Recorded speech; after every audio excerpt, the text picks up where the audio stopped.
كيف كلا قاي ما شاء الله إن معناها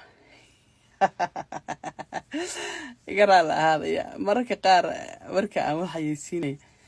حتى dad baa u maleeyeen ayaga la hadlayo runtii ruux shakhsi oo la hadlayo haba yaraatay ma jiro it's just like based of business kan wuxuu yahay baan ka sheekeeyaa aniga that's all inaan gabdhaha wax la baro ma xuma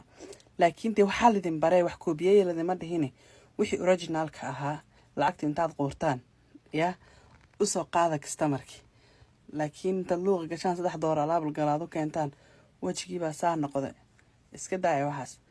waan ogolahay screenshots ka qaad waxaad rabtaan sameeysta hadhowti laakiin beenbad sheegaysan ilaahay ka baqaya dacwa idinka ah dacwa waxa idinka haya shaygi qaarkiin wuxuu kala gareynaysan bashaaran ka soo qaadanay aniga soo qaatay oo cadar waxa ku dhahay ceeb ma haya akhay idinka ceebta joojiyo banood ka heli kartiin laakiin su'aasha meesha taala waxa waaye kareenka haduusan original ahayn wax alla wuxuu ku qabanay hab yaraatay malaha most of the laakiin muhiimadda meesha taala waxay tahay alaabta markaa marsato ayada is sheegaysa dad business leedahay inaad kala aflagaadaysa waa qalad waaye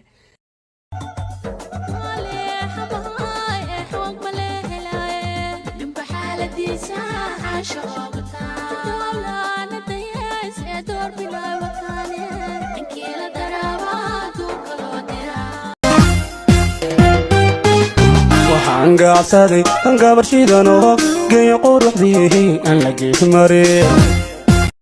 dikaan haweenka ka soo xushay xabadkaa'i yalaad ama kugu xiga sida xidkan adeegkii xabeeheblayo somaxeeda daro hurda kuma xasilo